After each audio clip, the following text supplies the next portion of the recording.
Good morning, pals. Welcome to 100 Miles, 100 Days on a $100 treadmill. I'm Tanya, and I wish I had a cat to introduce you to, or a partner, or a pal, or anybody to introduce you to today, but we're trying to get this thing done before we have a Christmas party tonight. So come on and join me, and let's walk for 20 minutes. We're going to get a mile in. Come along with me.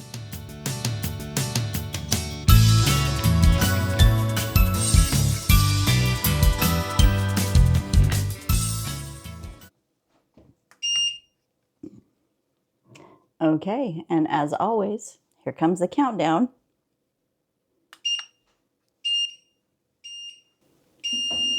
Come on, everybody, here we go. And let's ramp it up.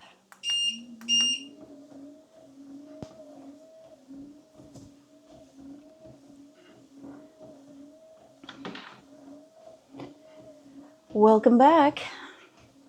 Clearly, I'm inside again today. And we'll have to embrace the chaos today because we're getting ready for a Christmas party that our youngest is having tonight. And so trying to get all this stuff done and get the house cleaned up. And so if you see anybody wandering around in the background, that's all that is. No big deal.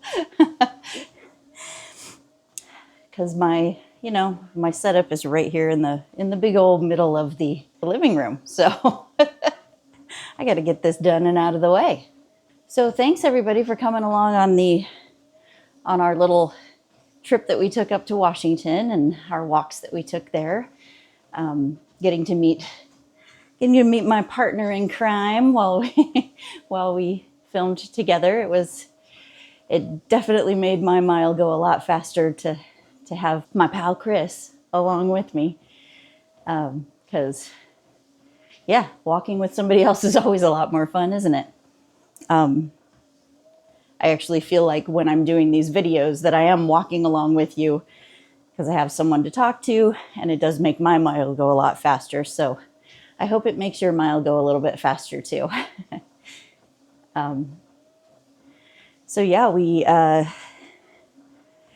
clearly I walked in the rain quite a few days, and it was just needing to get out there and try and make it happen when I didn't have my $100 treadmill with me. But we got such great responses. I got such great responses from it that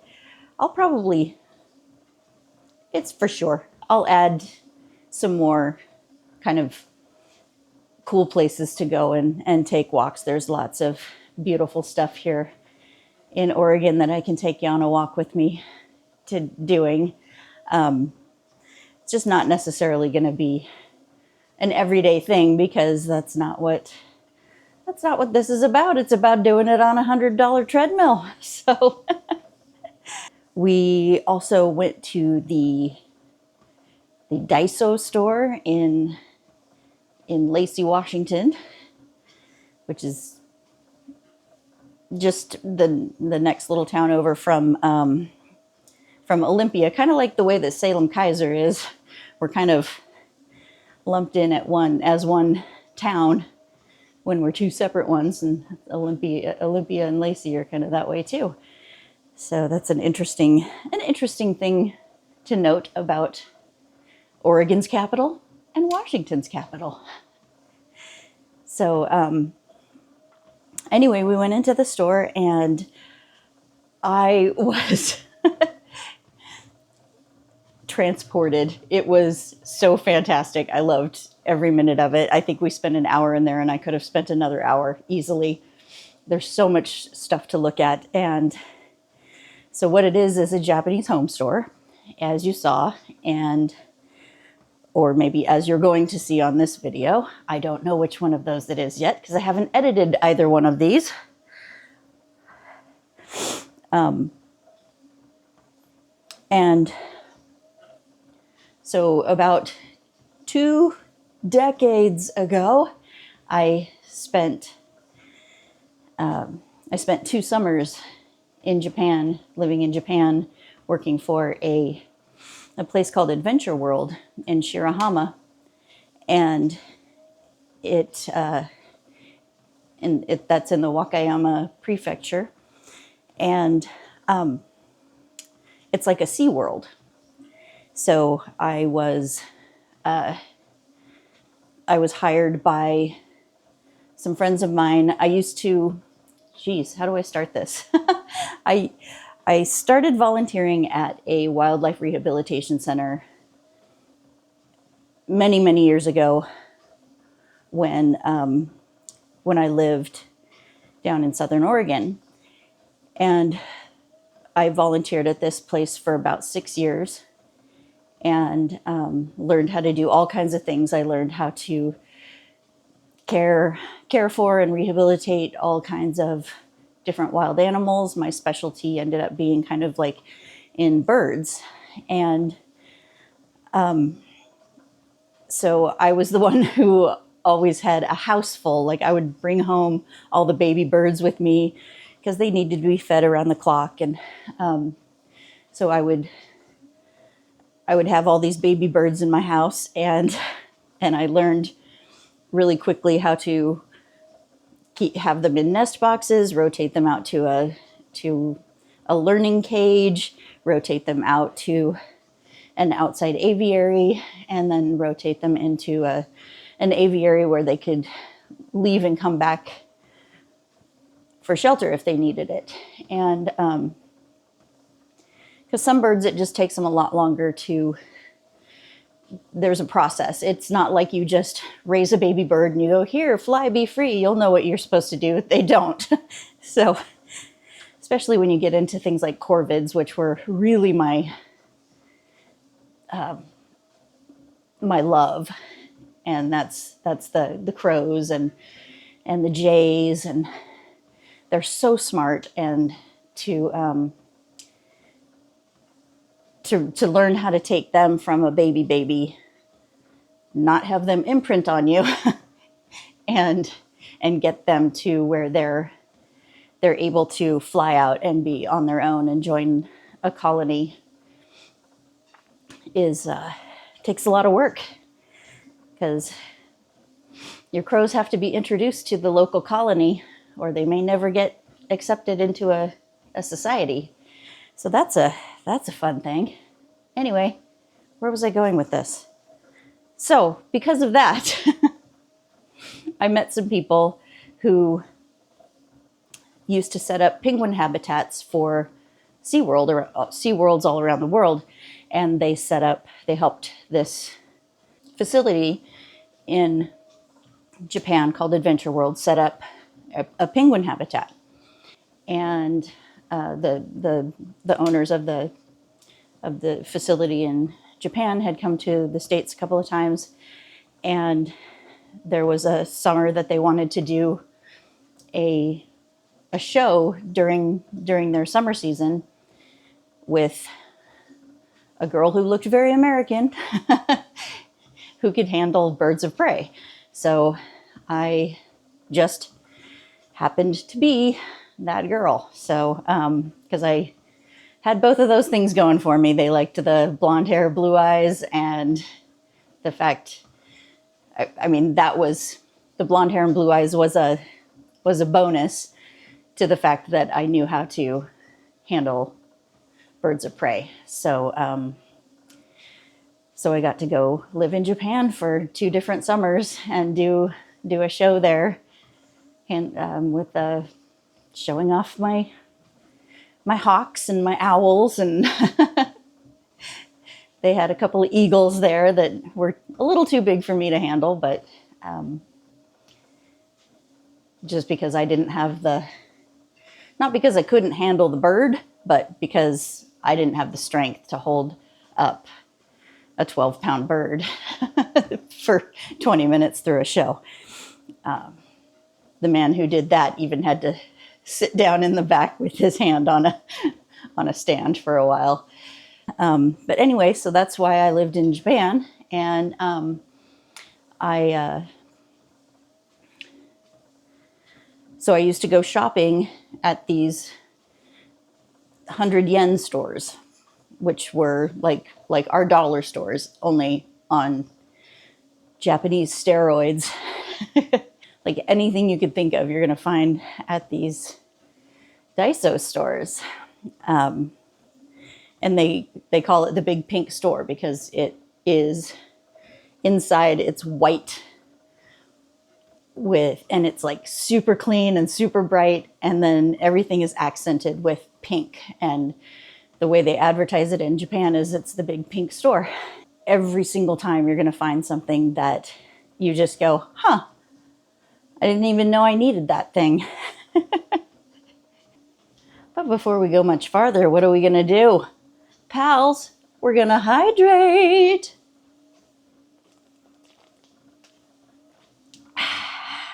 I think in the last few days of walking outside in Washington, I absorbed more water through my skin than was necessary to drink. Yeah, so let's look on the app. I'm not even sure what we're going to look at today, but we'll get it figured out as soon as we get there, because something will jump out to me as saying, here's an obvious thing we need to look at. So let's go ahead and look at this. On that opening page, we'll scroll down to enjoy complimentary digital downloads of attraction photos. So this is something that is a really cool feature that you can do at Disneyland. There's several rides, like the one that's shown right here is Space Mountain. There's spots on several different rides that will take your photo in action of riding the ride. And this is how you find out which places you can get these photos. So there's one on Guardians of the Galaxy Mission Breakout. There's one on the Incredicoaster, one on Radiator Springs Racers, and one on Space Mountain. So this is where if you have the photo pass, what you'll do is once you've ridden the ride, you'll come out of the ride. I don't know why Tiana's Bayou isn't on there too, because that's one of these as well. But anyway, you'll come out of the ride. There will be a place to see your photo, and you can just take your phone, take a picture of that photo, and it'll have a number on the top of it. So when you have that number, what you need to do is click that center plus button where we get this drop-down menu, and we're going to, right there in the center, link photos and passes. And that'll bring us up to a screen eventually where we can link an attraction photo, and it'll ask us to enter the attraction ID number. Okay, so this is where I would bring up the photo that I took. And you can see that there's a code on the top, and it says enter this code to link your photos. So that's the number that you would put in where it was asking you to link your photo. So by entering that number, what I do is I get an actual photo of an actual digital photo sent to my app of that particular spot in the ride. So I get a nice photo that I can actually share on social media. So that's what photo passes will do for you. All right, so let's go back to link photo and passes. If I entered this number that I was showing you, M7143154, 3154. And then you'll see that it's linking the photo pass ID at the bottom. It's thinking. And it brings up my photo. And so from there, you'll see that at the bottom, you can actually download that photo to the phone. That's a crazy, crazy picture of me.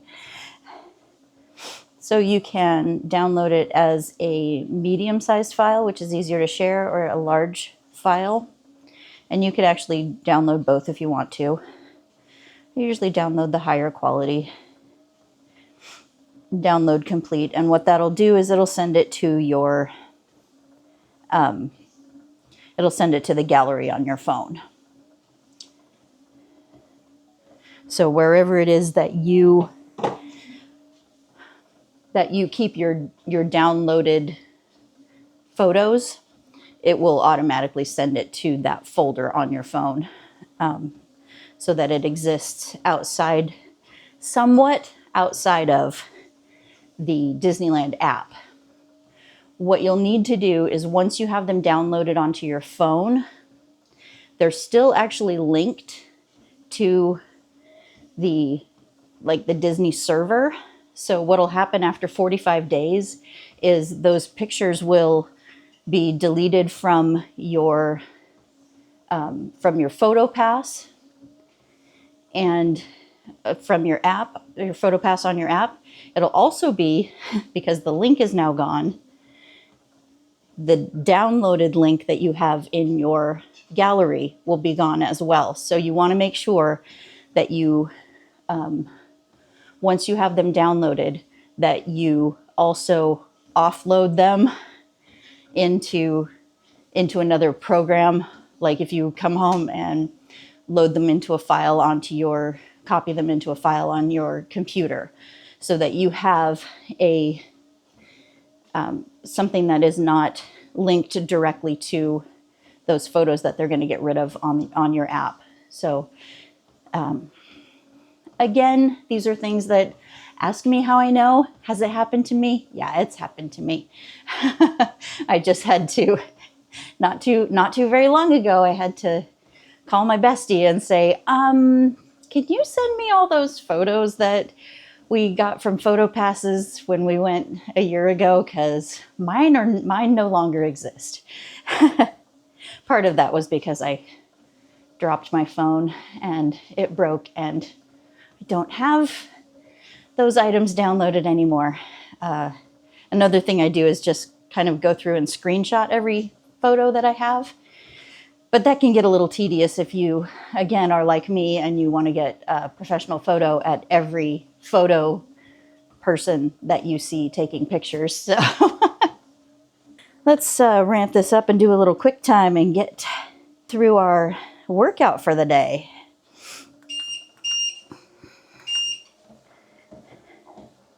So where do you guys want to head to today?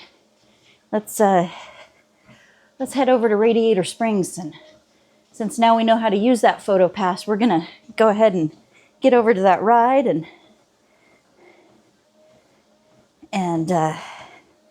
make sure we have our cute pose ready to go.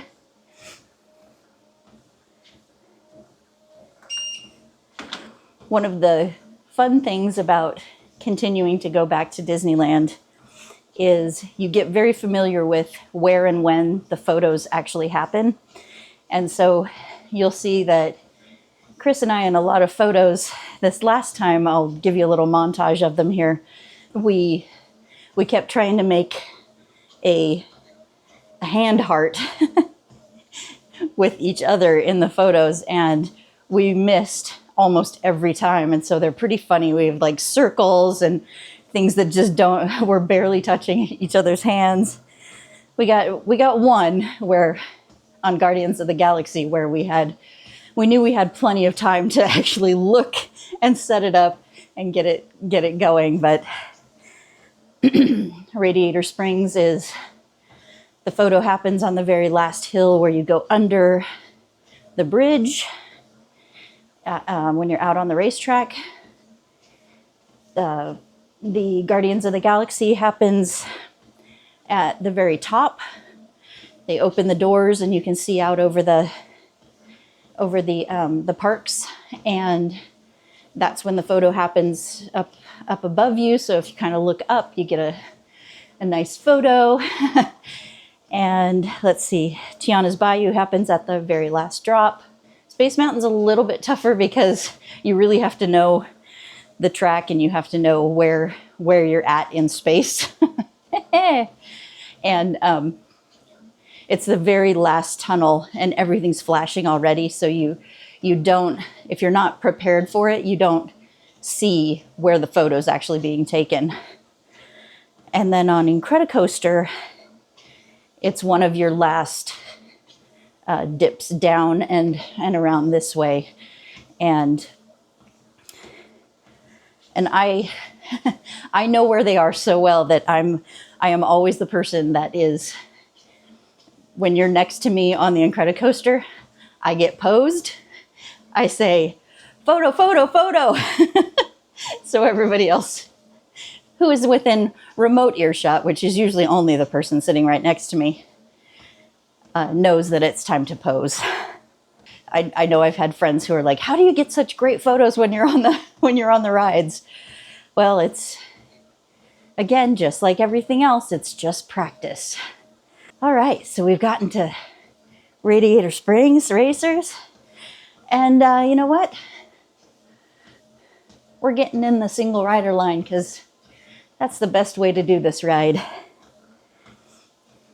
Chris and I rarely ride this ride together because it can be like a 60 to 75, sometimes 100 and something minutes wait through the standby queue. And if you go single rider, you will get on there a lot faster. We have the fun of many times we have been in the opposite car that's racing each other, and so we get to have the competition, and someone gets bragging rights at the end of whose car won, so that's always fun. And there it is, 1 mile. Good job, pals. All right, pals. Thanks for joining me for another 100 days, 100 miles on a $100 treadmill. I'm Tanya, and we'll see you tomorrow. Bye, pals. Seriously, camera.